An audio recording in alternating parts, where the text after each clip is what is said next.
He owned everything money could buy, except the one thing that mattered.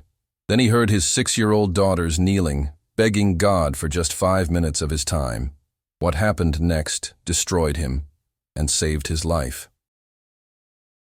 The alarm read 5:17 a.m. when Richard Harrison opened his eyes. Not because it sounded. He'd silenced it 3 minutes early, as he'd done every morning for a decade. Waking before necessary was discipline he'd cultivated since building his first development at 23. Early birds don't just get worms, he'd tell investors. They get the entire field. At 33, Richard owned half the luxury properties in Fairfield County, Connecticut. Waterfront condos, gated communities, commercial plazas. His name graced buildings worth $200 million. The man who transformed vacant lots into fortunes had routines calibrated to the minute. Cold shower at 5:20, black coffee at 5:45, departure by 6:15 sharp. This Tuesday in late October followed the script. Richard adjusted his silk tie before the master bedroom mirror, briefly noting sharp features, dark hair showing distinguished gray at the temples, hazel eyes that hadn't smiled in 5 years. Since the divorce, since Jennifer left with half his assets and none of his daughters, his expression had become permanently controlled. What associates mistook for confidence, but was exhaustion in expensive tailoring. He descended the curved staircase silently. The mansion, 12 bedrooms sprawling across 4 acres, slept in shadow. Crystal chandeliers hung dark. Hardwood floors gleamed beneath Italian leather shoes. Walls displayed art he'd purchased but never studied. Everything pristine, everything empty. Passing the hallway to the east wing bedrooms, Richard's steps slowed. Just a heartbeat. Through a door decorated with painted butterflies, he glimpsed small shapes beneath quilts. Emma and Sophia, 6 years old. Identical twins he barely distinguished in daylight, impossible in darkness. Something uncomfortable twisted inside, a feeling he labeled practical concern rather than guilt. The girls had everything money provided. Meadowbrook Academy, the state's most prestigious school. Designer clothes, European educational toys, ballet, piano, French lessons. And Grace, the new caregiver Mrs. Chen hired 3 weeks ago. Highly recommended, Mrs. Chen had assured him, her weathered face earnest. Wonderful with children, impeccable references, agreed to live in weekdays. Richard hadn't met her. He trusted Mrs. Chen's judgment. She'd managed his household 15 years. As long as Emma and Sophia were fed, bathed, educated, and sleeping by 8, details didn't matter. He signed checks. Others handled execution. His driver waited in the garage, black Escalade running. Richard slid into the back seat, laptop open before they cleared the gates. Another day of conference calls, negotiations, million-dollar decisions. He didn't see the butterfly room curtain flutter.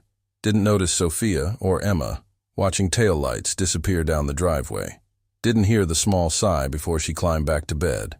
The day devoured Richard as always. Client meeting at 7:30. Architect video conference at 9. Power lunch with the mayor at noon about downtown development.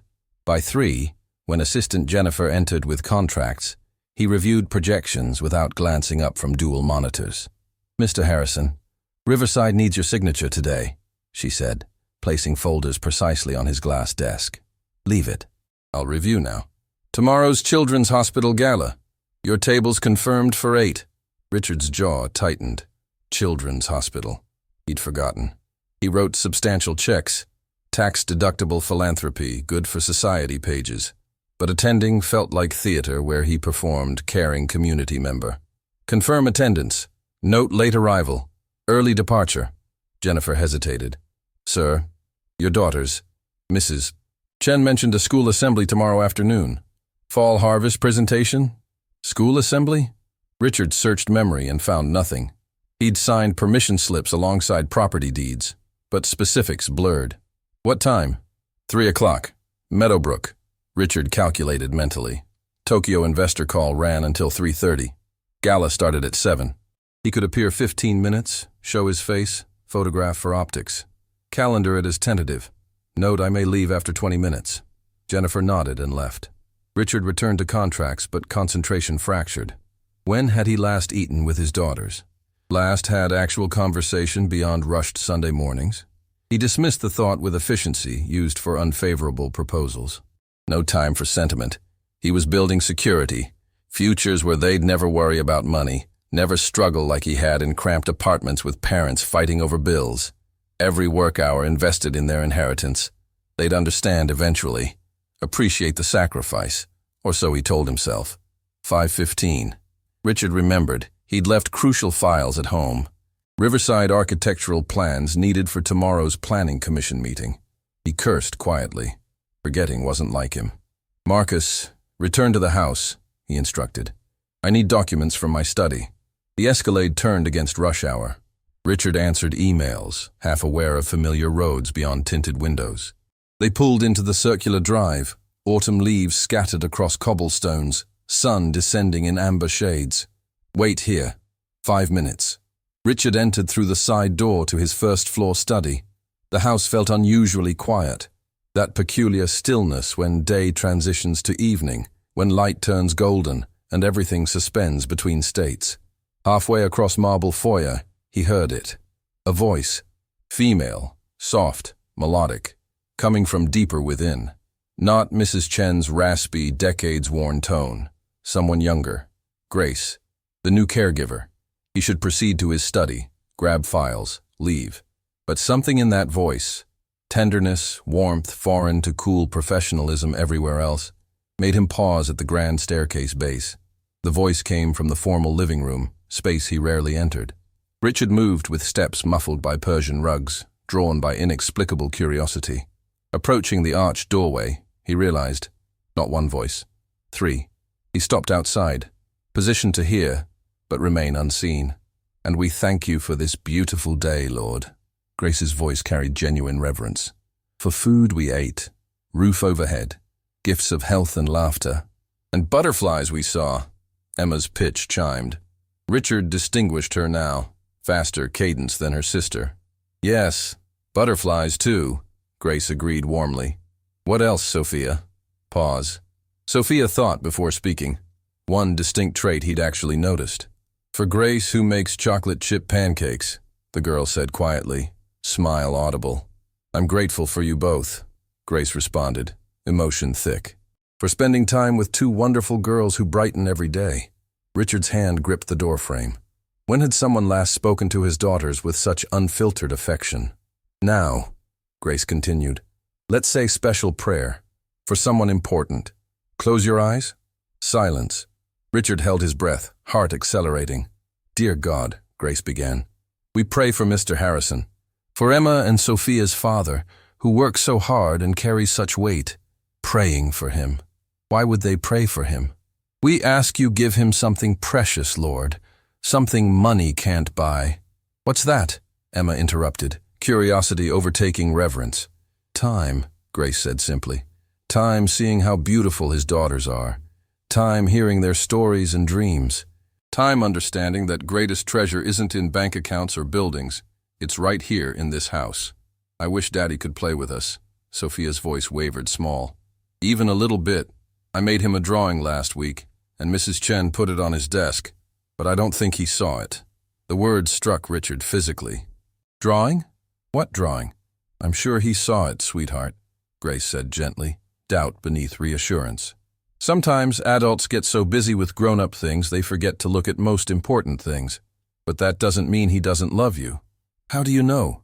Emma challenged. "He's never here," Grace quieted.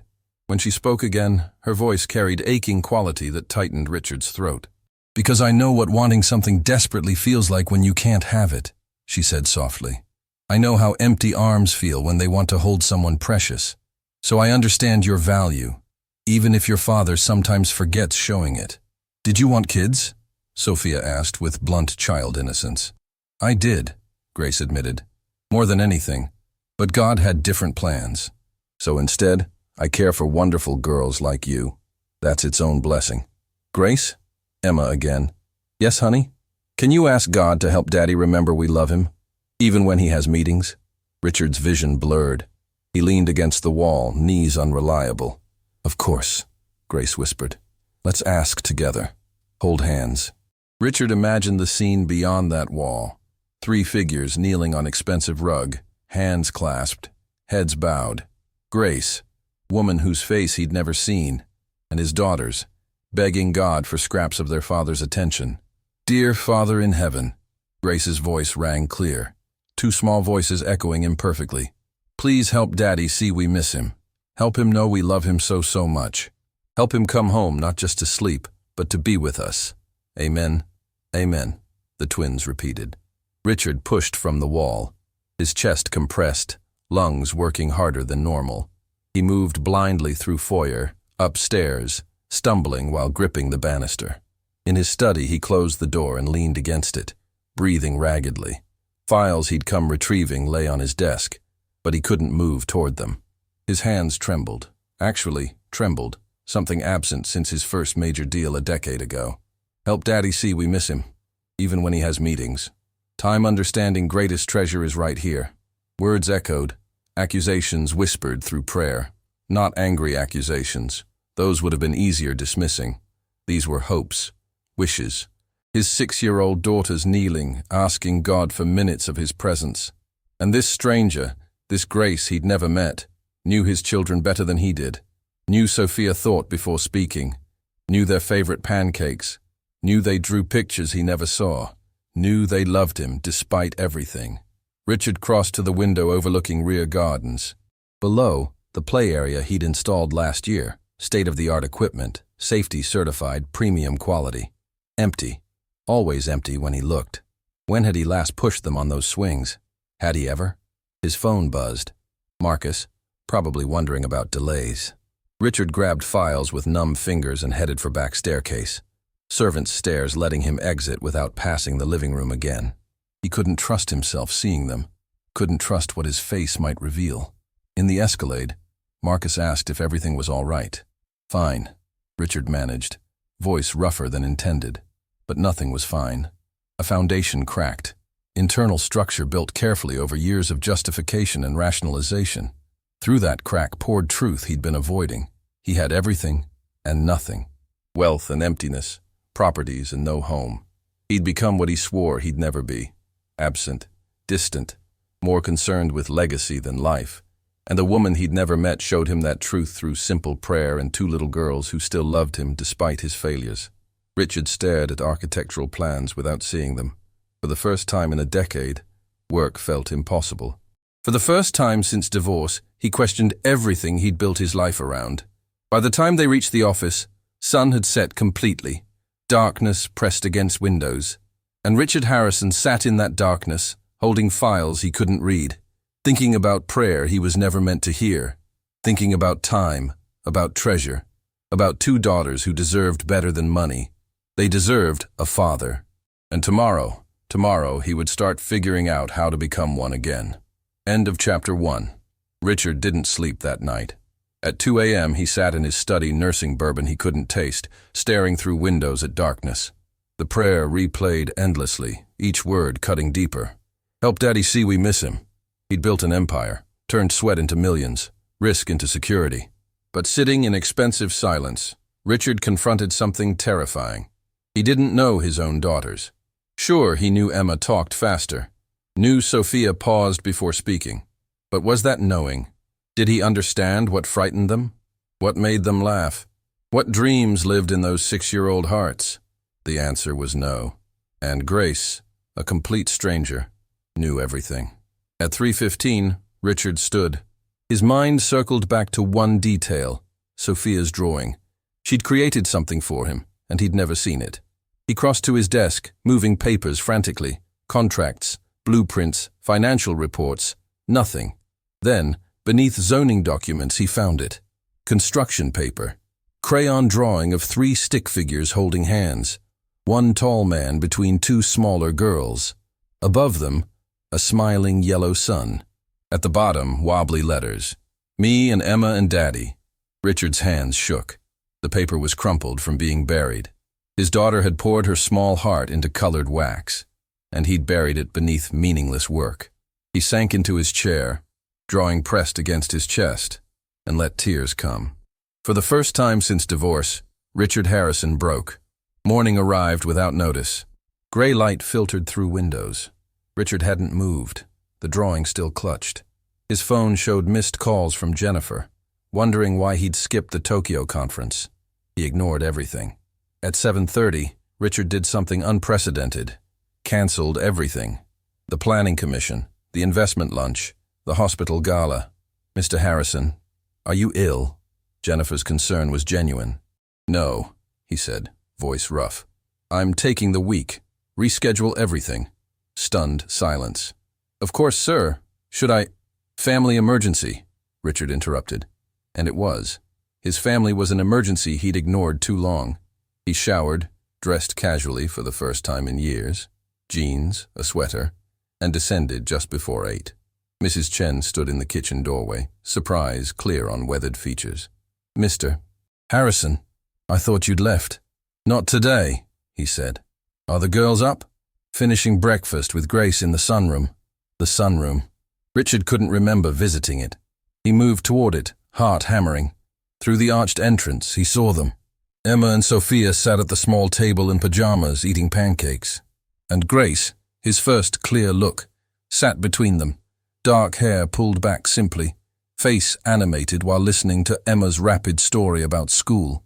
She was younger than imagined, 30 perhaps, pretty in understated ways, with expressive eyes holding infinite kindness. Simple clothes, jeans and cream sweater, and something about how she inclined her head toward Emma, giving complete attention, made Richard's throat tight. This woman loved his daughters when he'd forgotten how. "Daddy?" Sophia saw him first, eyes widening. "You're home?" Silence fell. Emma's mouth dropped mid-sentence. Grace turned, multiple emotions crossing her face. Surprise, concern, something like fear. "I'm home," Richard confirmed, stepping in. "I thought we could spend the day together." "But you have work," Emma said, confused by deviation. "Work can wait."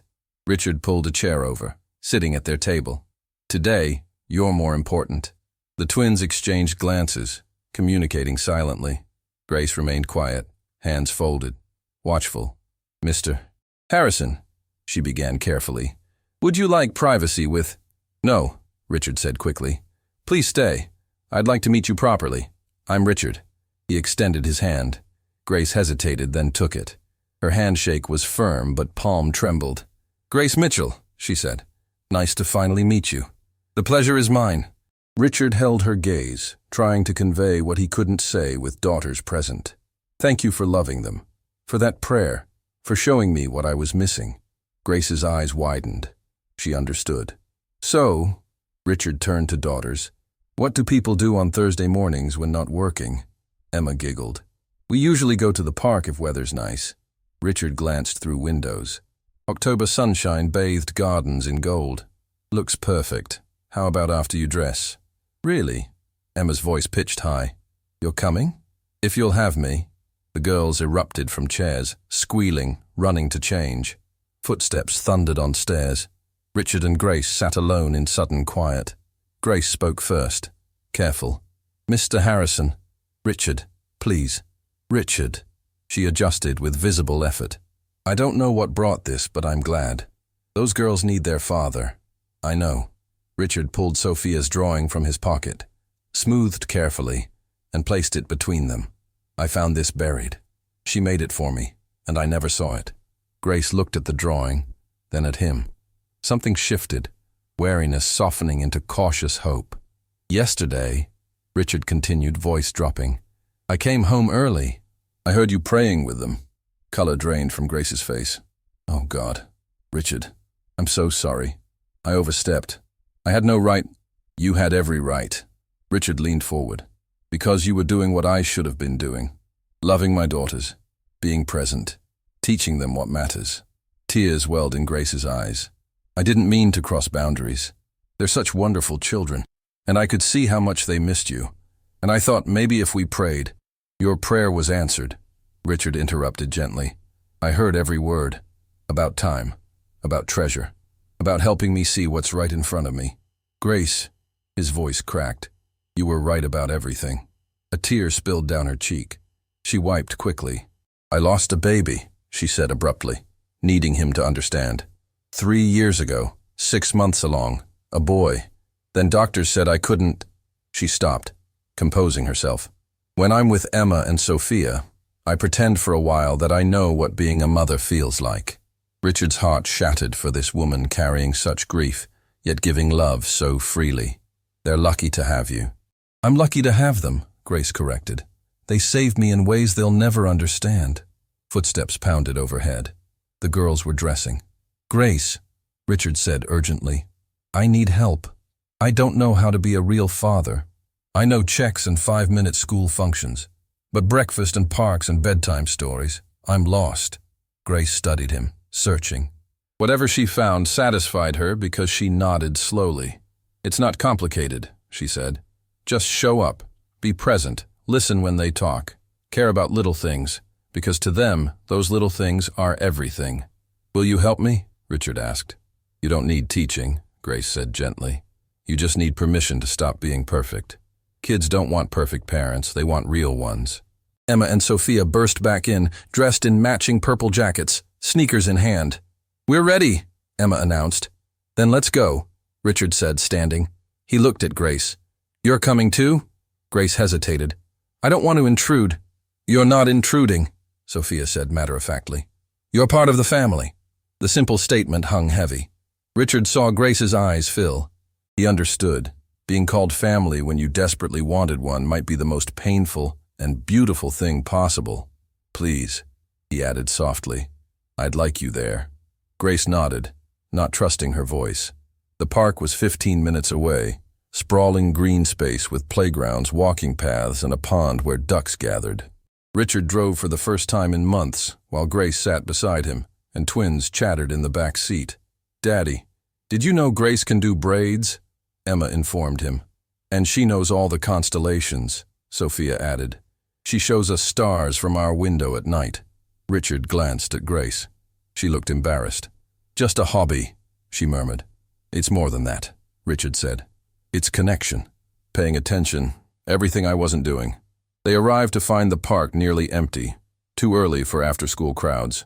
The girls raced toward swings, leaving Richard and Grace to follow at slower pace.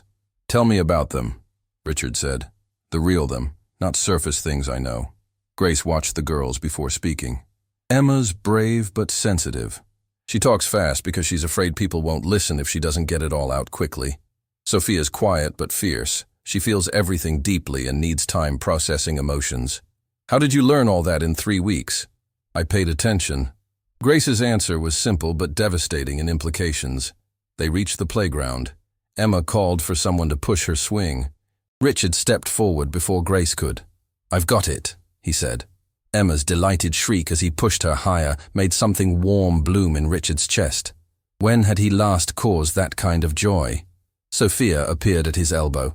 Daddy, can you help me across the monkey bars? Grace usually does, but maybe you could. I'd love to, Richard said, voice thick. He helped her bar to bar, hands ready to catch if she fell. She made it halfway before grip slipped. Richard caught her easily, and instead of crying, Sophia laughed. Let me try again. And she did. Again and again, falling and climbing and trying, until she finally made it across. The triumph on her face was worth more than any business deal Richard had ever closed. Grace stood nearby, watching. When Richard glanced at her, he saw tears tracking down her cheeks, but she was smiling. What? He asked, confused. Nothing, Grace said, wiping her face. It's just, they've waited so long for this. For you to see them. Richard looked at his daughters, really looked. Emma hanging upside down from monkey bars, hair brushing ground, grinning wildly. Sophia attempting cartwheels on grass, concentration fierce. They were beautiful, perfect. And he'd been missing this every day, buried in work that suddenly felt utterly meaningless. I've been such a fool, he said. You're here now, Grace replied. That's what matters. They stayed until early afternoon, playing tag, feeding ducks stale bread Grace brought, having races that Richard let the girls win. He couldn't remember the last time he'd laughed this much. Couldn't remember when his face hurt from smiling. Walking back to the car, each twin grabbed one of his hands. Emma swung their joined hands. Daddy, she said, can we do this tomorrow too? Richard glanced over the girls' heads at Grace. She gave an encouraging nod. Not just tomorrow, Richard promised. Every day. I'm going to have breakfast with you, and dinner. And on weekends, we'll do fun things together. Does that sound good? Really? Sophia's voice carried such hope it hurt. Really? Emma stopped walking, forcing everyone to halt. She looked up with serious eyes. You promise? You won't forget and have meetings instead? The question revealed how many broken promises came before. How many times work took priority. Richard crouched down, eye level with both girls. I promise. And if I ever forget, which I won't, I give you permission to remind me, because you two are the most important thing in my life. More important than any job or meeting or anything else. Understand? Emma threw arms around his neck. Sophia joined from the other side. Richard held his daughters, breathing in their shampoo scent, feeling small hearts beat against his chest, wondering how he'd survived this long without this. When they separated, Grace was turned away, discreetly wiping eyes. The drive home was quieter. Girls tired from playing. Richard caught Grace's eye at a stoplight. Thank you, he mouthed silently. She shook her head. No thanks necessary. But Richard knew better. This woman had given him back his life, had shown him what actually mattered, had loved his daughters when they needed it most. He didn't know what would happen next, didn't know how to navigate this new version of himself who actually wanted to be home. But he knew one thing with absolute certainty. He would never go back to the hollow life he'd been living. His daughters deserved better. And maybe, just maybe, with Grace's help, he could finally become the father they needed. The following week transformed Richard's life completely. For the first time in a decade, he woke not to alarms, but to small voices outside his door, giggling and whispering. Is he awake? Should we knock? Grace said not to wake him. But he said we could have breakfast together every day. Richard opened the door before they could decide. Emma and Sophia stood in matching nightgowns, hair sleep-tousled, faces lighting up when they saw him. Good morning, Daddy, they said together. Good morning, my girls. Richard crouched, and they rushed into his arms. This simple hug felt more valuable than every contract he'd ever signed. Downstairs, Grace was preparing pancakes. She looked up when they entered, and something passed between her and Richard, a shared understanding that this normalcy was precious beyond words. Chocolate chip or blueberry? Grace asked the twins. Both, Emma declared enthusiastically. That's not how it works, Sophia corrected her sister. You pick one. Actually, Richard intervened, catching Grace's eye. Both sounds absolutely perfect. It's Saturday after all.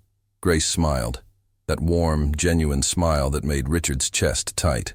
Both it is then. They ate together at the kitchen island, not the formal dining room Richard rarely used anymore. The twins chattered about school, a classmate's upcoming birthday party, a science project on butterflies. Richard listened to every word, asking questions, genuinely learning about their world for the first time. Mrs. Chen appeared in the doorway, observing with barely concealed emotion. She'd worked for Richard 15 years and had never seen him like this, relaxed, laughing, genuinely engaged with his children. Mr. Harrison, she said softly, it's so good to see you home. It's good to be home, Mrs. Chen. Really good. After breakfast, Emma tugged his hand enthusiastically. Daddy, want to see our room? We decorated last month, but you never saw it. Guilt stabbed through him sharply. I'd love to see it, sweetheart. Their bedroom was a wonderland of butterflies and stars. Hand-painted murals covered walls. Grace's work, he realized immediately.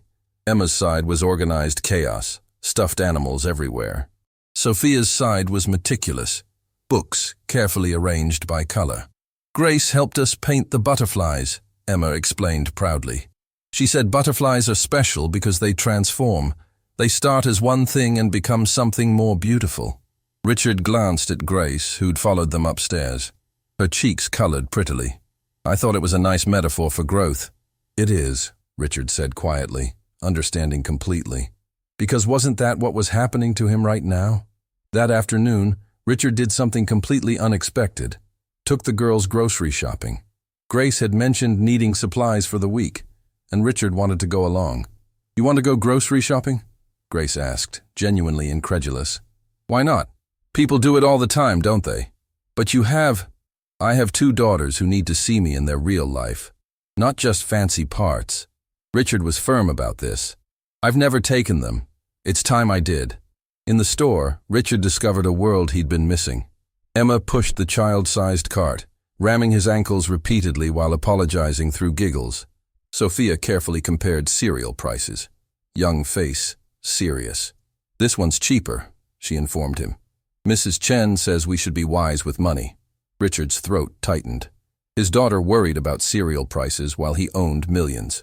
Baby, you don't need to worry. Get whichever you like. But being wise is good, Sophia insisted. Grace says money isn't about how much you have. It's about what you do with it. Richard looked at Grace examining apples nearby. She was teaching his daughters values he'd forgotten. In the checkout line, Emma spotted a woman with a crying toddler. Without hesitation, she walked over and offered the child her small toy butterfly. Here, Emma said gently. Butterflies make everything better. The toddler stopped crying, fascinated. The exhausted mother looked near tears. Thank you. You're very kind. That's okay, Emma said simply. Grace says when people are sad we should help. Driving home, Richard felt emotion overwhelming him. You were very sweet with that little boy, Emma. He was sad, Emma said. Sad people need kindness. Where did you learn that?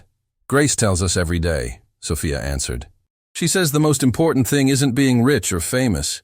It's being kind and making people feel loved. Richard met Grace's eyes in the rearview mirror. She looked uncomfortable, but he needed her to understand. She was raising his daughters better than he could alone. Sunday morning brought autumn rain. Richard found Grace in the library, curled in a chair with a book, reading glasses perched on her nose. She looked peaceful, younger in this quiet moment. What are you reading? He asked softly. Grace looked up, pulling off glasses. Oh, just poetry. Probably boring to most people. May I? Richard gestured to the chair opposite. She nodded, nervous about being alone with him. The twins were still sleeping, rare for them. Grace, Richard began, I need to talk about something. Her face went pale. Are you unhappy with my work? Because I can… No, God, no. You're incredible with them. I wanted to talk about us. This situation. What about it? Her voice was barely audible. It's unconventional, Richard said carefully. You live here, care for my daughters, but you're becoming more than an employee. To them. To me. Grace's hands twisted in her lap. I know I should maintain professional distance. That's not what I'm saying. Richard moved closer. I'm saying I don't want professional distance. My daughters love you. They're better people because of you.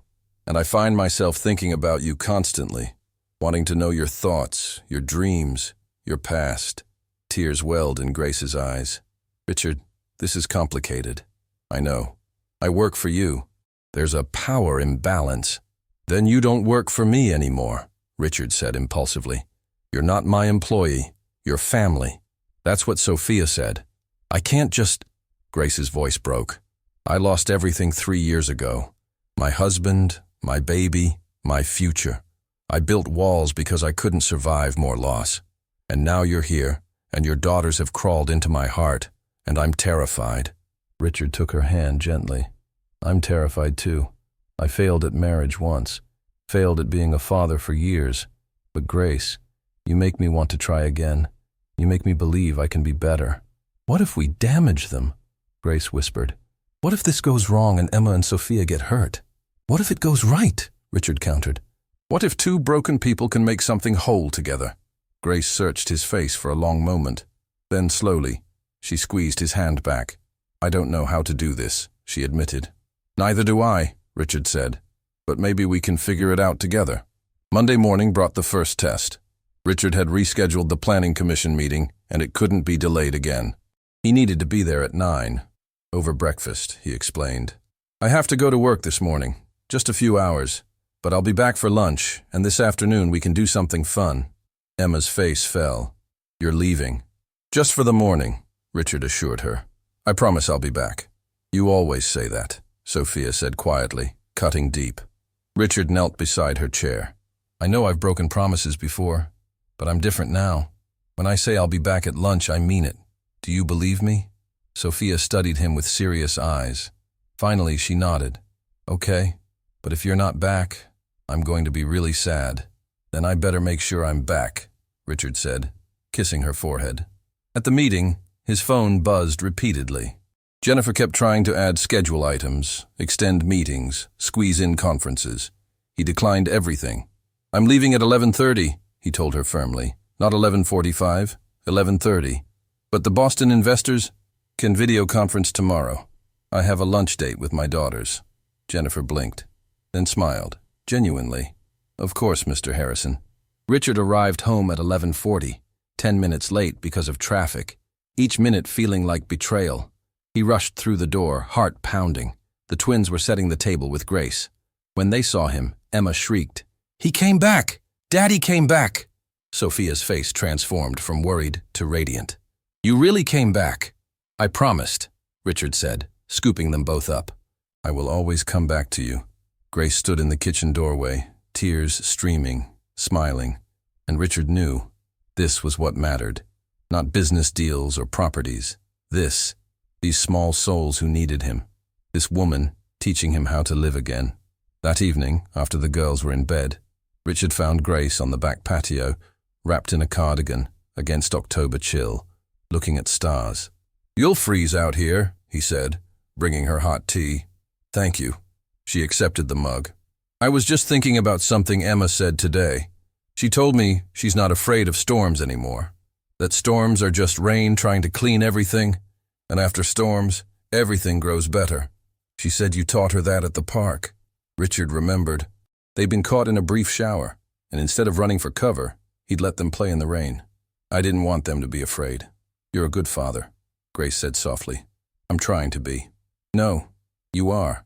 These past days, Richard, you've transformed. That's because of you." "No," Grace insisted. "It's because you chose to change. I just showed you what you were missing." They sat in comfortable silence, sipping tea, watching stars. Finally, Richard spoke. "Grace, I know this is fast. I know we should probably be more cautious. But I need you to know something." He set down his mug, taking her hand. "These past days with you and the girls, this is the happiest I've been in years.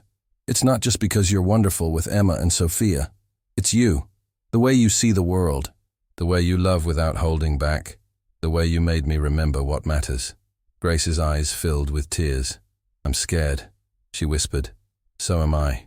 Richard kissed her knuckles gently. "But I'm more scared of losing this, of going back to the empty life I had before." "Will you take this risk with me?" Grace looked at their joined hands, at the stars above, at the house behind them where two little girls slept peacefully. When she looked back at Richard, her eyes held both fear and hope. "Yes," she said simply. "Yes, I'll take this risk." Richard pulled her close, and she came willingly, tucking her head under his chin. They sat like that for a long time, two wounded souls finding healing in each other's presence, while stars wheeled overhead. Tomorrow would bring new challenges. The world would have opinions, people would talk, but tonight, none of that mattered. Tonight, Richard Harrison held something more precious than all his properties combined. He held hope. He held love.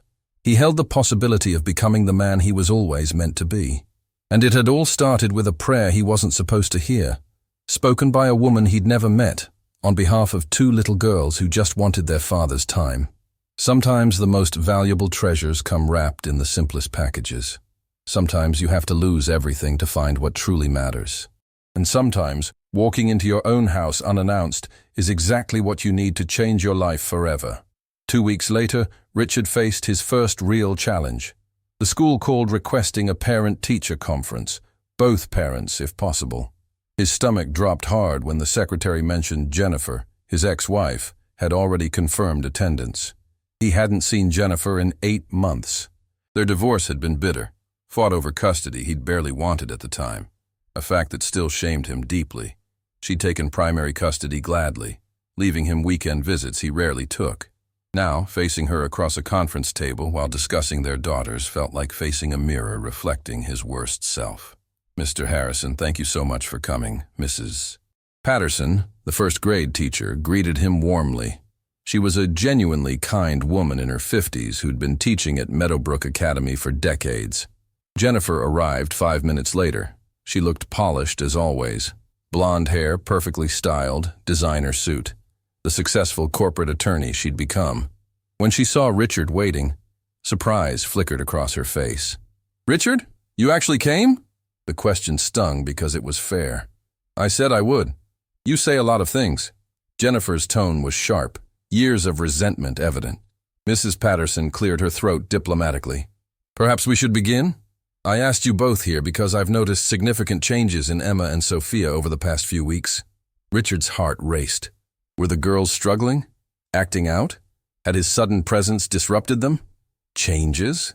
Jennifer leaned forward, concerned. "What kind of changes?" Mrs. Patterson smiled.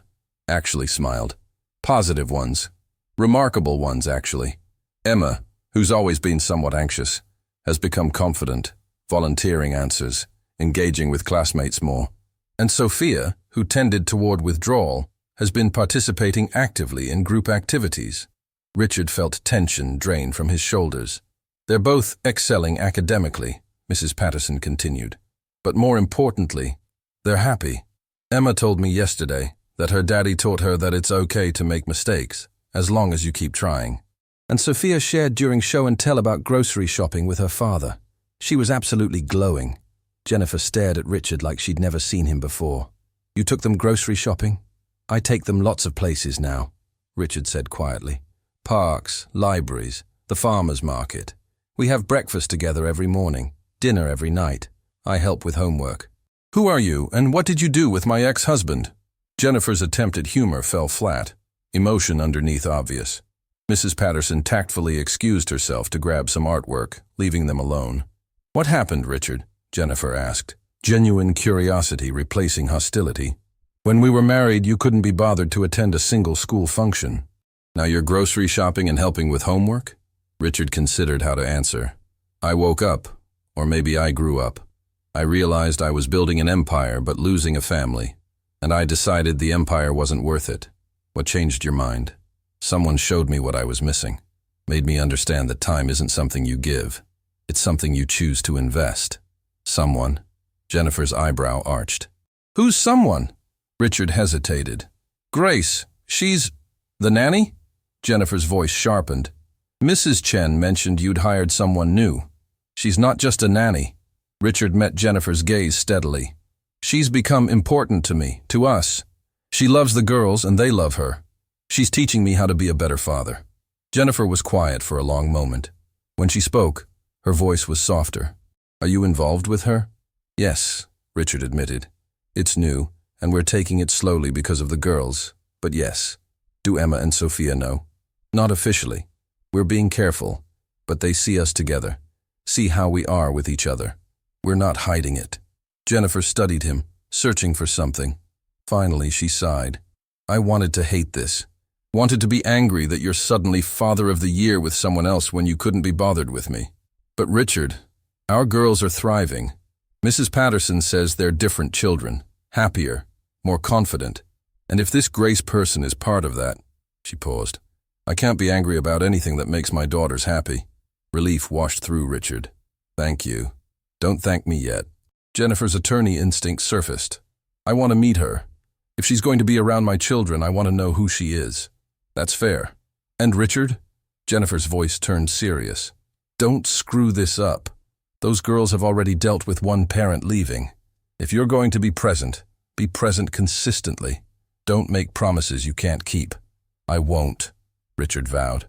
"I'm done making promises I can't keep." That evening, Richard told Grace about the meeting. They sat in his study after the girls were asleep, the room feeling smaller somehow with both of them in it. "Jennifer wants to meet you," he said. Grace paled. "Your ex-wife wants to meet me?" "She wants to know who's around her daughters." "It's reasonable." "Richard, she's going to hate me." "The nanny who—" Grace couldn't finish the sentence. "Who what? Who loves her daughters? Who's helping their father become a better man? Why would she hate that?" Richard took Grace's hands. "She saw how happy Emma and Sophia are. She knows something changed. She wants to understand what. What if she thinks I'm not good enough?" Grace's voice wavered. "I'm not educated like her. I don't have a career. You're just the most genuine, caring, selfless person I've ever met," Richard interrupted. "You're teaching my daughters values that money can't buy. You're showing them what real love looks like." "Grace," You're more than good enough. Tears spilled down Grace's cheeks. This is moving so fast. A month ago you didn't even know my name. Now I'm meeting your ex-wife? We can slow down, Richard offered. If it's too much, no. Grace wiped her eyes determinedly. No, I'll meet her. Because I love those girls. And if their mother needs to know I'll take care of them, then she deserves to see that. Richard pulled her into his arms, feeling her heart race against his chest. You're extraordinary, you know that? I'm terrified, Grace admitted into his shoulder. So am I, Richard confessed. But we're terrified together. The meeting was scheduled for Saturday afternoon at a neutral location, a cafe downtown. Jennifer arrived first, and Richard watched through the window as she ordered coffee, her posture perfect, face unreadable. Grace gripped his hand. I think I'm going to be sick. You'll be fine, Richard assured her, though his own stomach churned. Just be yourself. That's all she needs to see. They entered together. Jennifer stood when she saw them, and Richard made introductions. Jennifer, this is Grace Mitchell. Grace, my ex-wife, Jennifer Harrison. The two women shook hands, both assessing, both guarded. Thank you for meeting me, Jennifer said as they sat. I know this must be uncomfortable. It's okay, Grace replied, voice steadier than Richard expected. If I were in your position, I'd want the same thing. Jennifer seemed surprised by Grace's directness. Tell me about yourself. How did you come to work for Richard? Grace explained her background honestly. Her marriage, the loss of her baby, the years of grief, the recommendation from a church friend that led her to the Harrison household. I'm sorry about your loss, Jennifer said, and she sounded genuine. That must have been devastating. It was, Grace acknowledged. For a long time, I didn't think I'd ever feel whole again. But then I met Emma and Sophia, and they reminded me that even broken hearts can still love. Something softened in Jennifer's expression. They have that effect on people. Mrs. Harrison. Jennifer, please. Jennifer. Grace leaned forward slightly. I know this situation is unusual. I know people will talk about the nanny dating the boss, but I need you to understand something. I didn't plan this. I didn't come into that house looking for anything except a job, and maybe a way to feel useful again. Your daughters, they captured my heart completely. And Richard, she glanced at him. He was so lost, working constantly, never home, not seeing what incredible children he had. I couldn't not try to help. By falling in love with him? Jennifer's question wasn't accusatory, just curious. Grace's cheeks colored, but she didn't look away. I didn't mean to, but yes, I did, because I watched him transform, watched him choose his daughters over his business, watched him learn to be present, to be patient, to be the father they needed. How could I not love someone who works that hard to become better? Richard's throat tightened. She'd never said those words out loud before. Jennifer studied Grace for a long moment. Then she turned to Richard. She's not what I expected. What did you expect? Richard asked. Someone calculating. Someone after your money or status. Someone using you. Jennifer looked back at Grace. But you actually love them, don't you? Not just Richard, the girls. More than I can express, Grace said fiercely. Those girls are everything to me. I would do anything to protect them, to help them grow, to make sure they know they're valued and loved and special, even if it meant walking away, Jennifer pressed. If Richard screwed up again, if he went back to his old ways and it hurt Emma and Sophia, could you walk away to protect them? The question hung heavy. Richard started to protest, but Grace spoke first. Yes, she said quietly. If staying hurt them more than leaving, I would go, because their well-being comes before my happiness. Always. Jennifer nodded slowly, seeming satisfied. Okay. Okay? Richard repeated. Okay. I believe you. Jennifer addressed Grace directly. You love my daughters. You're not using Richard. And frankly, you're good for him. The man sitting here isn't the man I divorced. He's actually present, actually engaged. That's because of you. It's because of him choosing to change, Grace corrected gently. I just showed him what he was missing. Don't sell yourself short. Jennifer gathered her purse, preparing to leave. Grace, I'm not going to pretend this isn't weird, but my girls are happy. They talk about you constantly. Grace this, Grace that. Emma told me you taught her to pray. Sophia said you help her not be scared of the dark. You're making a difference in their lives. They're making a difference in mine. Grace said. Jennifer stood. Then I guess we're on the same side. Just don't hurt them, either of you. They've had enough disruption. We won't, Richard promised. After Jennifer left, Grace exhaled shakily. You were perfect, Richard interrupted. Grace, did you mean what you said? About loving me? Grace's eyes met his, vulnerable but certain. Every word. Richard cupped her face gently. I love you too. I probably should have said it first, should have made it romantic, but I love you. You've given me back my life. You gave yourself back, Grace whispered. I just reminded you where to look. They sat in that cafe for another hour, talking quietly, hands intertwined, building something fragile and precious between them, something worth protecting, something worth fighting for. And when they finally left, heading back to the house where two little girls waited, Richard felt something he hadn't felt in years. Peace. Not the absence of struggle, but the presence of purpose. The knowledge that he was exactly where he was supposed to be, with exactly who he was supposed to be with. Building not an empire this time, but a family. And that was worth more than all the properties in Connecticut combined.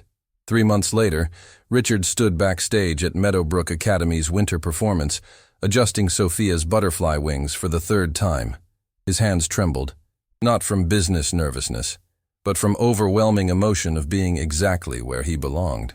Daddy, you're squishing them, Sophia complained gently, smiling. Sorry, sweetheart. I want them perfect. Grace says perfect isn't real, Emma chimed in, already in her matching costume. She says trying your best is what matters.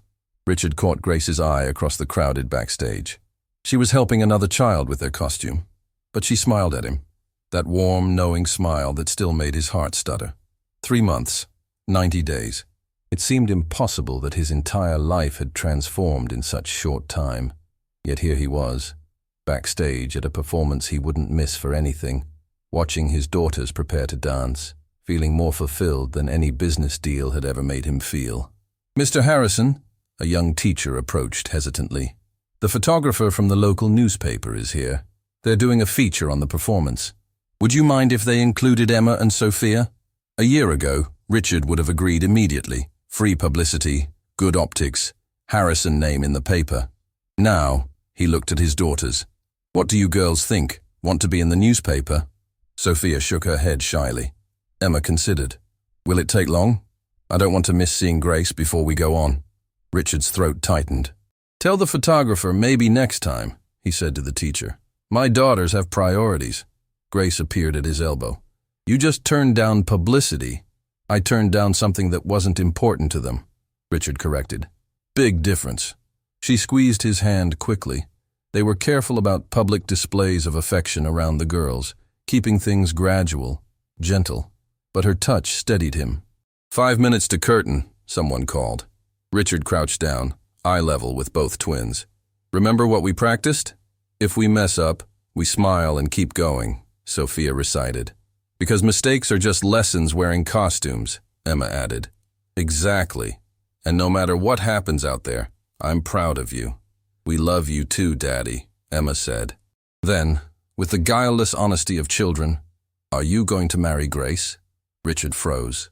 Grace, standing behind him, made a small sound. The backstage chaos continued around them. But in that moment, everything else fell away. Emma, Sophia hissed. You're not supposed to ask yet. Why not? Emma looked genuinely confused. Mrs. Chen says when people love each other like Daddy and Grace do, they usually get married. Richard slowly stood, turning to face Grace.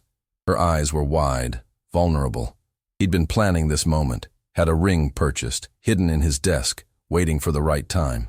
But watching his daughter's innocent face, understanding that the girls had been thinking about this, Richard realized something fundamental. The right time was whenever love was present. Emma, Sophia, Richard said carefully. Would you be okay if I married Grace, if she became part of our family officially? She's already part of our family, Sophia said, as if this were obvious. But would you be happy if she was here all the time? If she was your... Richard struggled with terminology. Stepmom? Emma supplied helpfully. That's what they're called. I read about it. Would you be happy about that? Richard pressed. Both girls looked at Grace. Would you want to? Sophia asked her directly. Want to be with us forever? Grace's eyes filled with tears. More than anything in the world. Then yes, Emma declared. We'd be very happy. Places, everyone? The stage manager's call interrupted the moment. Curtain in 2 minutes. The girls scurried to their positions. Richard and Grace stood frozen, staring at each other. Richard, Grace began. After, Richard said. We'll talk after. But Grace, I meant what I just said. I want... Places means now, Mr. Harrison. The stage manager was insistent. Richard squeezed Grace's hand and hurried to find his seat in the auditorium. Jennifer was already there, having come straight from court. When he slid into the seat beside her, she raised an eyebrow. You look like you just got hit by a truck. Emma asked if I was going to marry Grace, in front of Grace, right before the performance. Jennifer's eyes widened. Then she laughed. Actually laughed, something Richard hadn't heard in years. What did you say? I asked the girls if they'd be okay with it. And? They said yes. Jennifer was quiet for a moment. Then softly, Are you going to? Yes, Richard said without hesitation. I am, if she'll have me. She'll have you, Jennifer said with certainty. That woman looks at you like you hung the moon. Just don't be an idiot about it. Actually ask her properly. Romance her. Make her feel valued. When did you become wise? Richard asked, genuinely curious. When I stopped being angry, Jennifer admitted. Anger is exhausting. And watching you with the girls these past months, Richard, you're a different person. If Grace did that, then she deserves to be loved properly. The lights dimmed. Music swelled. The curtain opened. The performance was everything a first-grade winter show should be. Slightly chaotic, utterly charming, occasionally off-key. Parents filmed on phones, whispered proudly, waved too enthusiastically at their children. When Emma and Sophia's class took the stage as butterflies, Richard felt his chest constrict. They looked so small up there, so vulnerable in their handmade wings. Emma waved at him from the stage, a direct violation of performance protocol, and he waved back, not caring who saw. The dance began. Simple movements, basic choreography. But Richard watched like it was the most important performance in the world, because to him, it was. Midway through, Sophia stumbled. Her wing caught on Emma's costume, throwing her off balance. Richard tensed, ready to, what? Rush the stage? But Sophia remembered. She smiled, steadied herself, and kept dancing. Emma, without missing a beat, moved closer to her sister, dancing alongside her, providing support without being obvious about it. Richard's vision blurred. Jennifer nudged him, offering a tissue. He took it gratefully. When the performance ended and children rushed off stage to find parents, Emma and Sophia ran straight past Richard to Grace, who'd been watching from the side. They threw themselves at her, chattering about the stumble, the recovery, whether anyone noticed. Richard watched Grace kneel down, gathering both girls into her arms, praising them, reassuring them, loving them with the fierce, protective love of a mother. And he knew, this woman, this beautiful, broken, healing woman, was exactly what his family needed. What he needed. Not because she fixed him, but because she'd shown him how to fix himself. Not because she completed him, but because she'd taught him how to be complete on his own, and then choose to share that completeness with others. That evening, after the girls were asleep, Richard found Grace on the back patio again, their spot now, where important conversations happened under stars. We need to talk, he said. Grace turned, her expression guarded. About what Emma said. About what I said, Richard corrected. Grace, I didn't plan to propose backstage at a school performance with my ex-wife 20 feet away. I had this whole romantic evening planned. Richard, let me finish. He took her hands, thumbs rubbing gentle circles on her palms.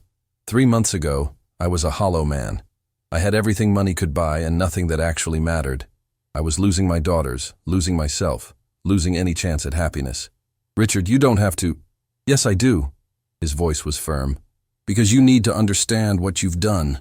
Grace, you didn't just love my daughters. You didn't just help me reconnect with them.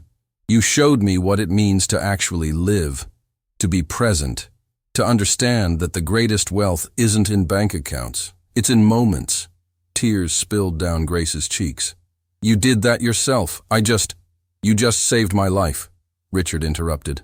That prayer I overheard, asking God to give me time, to help me see what mattered. It answered itself through you. You became the answer to that prayer. He released one of her hands, reaching into his pocket. The ring box felt solid, real, tangible. I was going to wait, Richard admitted. Plan something elaborate. But then Emma asked that question, and I realized I've wasted enough time waiting for perfect moments. This is the perfect moment. Right now. With you. He dropped to one knee. Grace's hands flew to her mouth. Grace Mitchell, you are the most extraordinary person I've ever met. You taught me how to be a father, how to be present, how to understand that love isn't something you squeeze into your schedule. It's what you build your schedule around. You've loved my daughters like they're your own. You've loved me, despite knowing all my failures. His voice cracked. Will you marry me? Will you let me spend the rest of my life trying to be worthy of the gift you've given us? Grace was crying too hard to speak. She nodded, then managed, yes, absolutely yes. Richard slipped the ring on her finger, a simple band with a single diamond, elegant and understated, just like her. Then he stood, pulling her into his arms, holding her like she might disappear if he loosened his grip. I love you, he whispered into her hair. I love you so much it scares me. I love you too, Grace said against his chest. I never thought I'd feel this again. Never thought I'd have a family. You have one now, Richard promised. We're yours, all of us. They stood like that for a long time, holding each other under October stars, two broken people who'd found healing in each other, in two little girls, in the simple act of choosing presence over absence. The next morning, Richard came downstairs to find Emma and Sophia already awake, whispering excitedly in the kitchen with Mrs. Chen. Did he ask her? Emma demanded when she saw him. Did she say yes? Sophia added. Richard smiled, the genuine, unguarded smile that had become natural these past months. How did you know I was going to ask? Because you look at her the way princes look at princesses in movies, Emma explained. And because Mrs. Chen saw the ring box in your desk, Sophia added pragmatically. Mrs. Chen had the grace to look embarrassed. I was dusting. So? Emma pressed. Did she say yes? She said yes. The girls erupted in squeals, launching themselves at him. Richard caught them, spinning them around, their joy infectious and pure. Grace appeared in the doorway, still in pajamas, hair messy, face free of makeup. She looked beautiful. Group hug, Emma declared. And suddenly Grace was part of it too, all four of them tangled together in the kitchen while Mrs. Chen watched with tears in her eyes. We're going to be a real family, Sophia said, her voice muffled against Richard's shoulder. We already are, Richard corrected gently. The wedding just makes it official. 6 months later, they married in the backyard of the mansion that no longer felt empty. It was a small ceremony. Close friends, family, Mrs. Chen crying happily. Emma and Sophia were flower girls, taking their job with utmost seriousness. Jennifer attended, bringing her new boyfriend, giving Grace a long hug before the ceremony. Take care of them, she whispered. All of them. I will, Grace promised. As Richard watched Grace walk toward him, the late spring sun creating a halo in her hair, he thought about that October afternoon when he'd come home early and overheard a prayer. A simple prayer asking God to give him time, to help him see what mattered. That prayer had changed everything. It hadn't brought him more hours in the day, hadn't made his business less demanding, hadn't solved any external problems. What it had done was infinitely more powerful. It had changed him, opened his eyes, made him understand that time wasn't something that happened to him. It was something he chose. Every moment was a choice between what seemed urgent and what actually mattered. And now, watching Grace approach, seeing Emma and Sophia beaming beside her, feeling peace settle deep in his bones, Richard understood the truth completely. The greatest treasure isn't what you accumulate, it's what you're present for. The greatest wealth isn't in your bank account, it's in the moments you choose to fully inhabit. The greatest success isn't how many properties bear your name, but how many hearts know your love. He had walked into his house unannounced and heard a truth that shattered him. And in that shattering, he'd found himself. Not the successful businessman, not the millionaire with impressive holdings, but Richard Harrison, father, partner, man learning daily how to love well and be present fully. Grace reached him. Her hands found his. Her eyes held promises of tomorrows built on presence, not absence, on connection, not isolation, on love chosen daily, not assumed automatically. "I do," he said when the moment came, meaning it with every fiber of his being. "I do," she echoed, meaning it just as completely. And when they kissed, Emma and Sophia cheered, and Richard tasted salt, tears of joy from both their faces, and knew that this was what mattered, not the mansion or the properties or the millions. This moment, this family, this choice to be present. The millionaire had walked in unannounced and heard a prayer. And in answering that prayer, in choosing time, choosing presence, choosing love, he'd found the treasure that no amount of money could buy.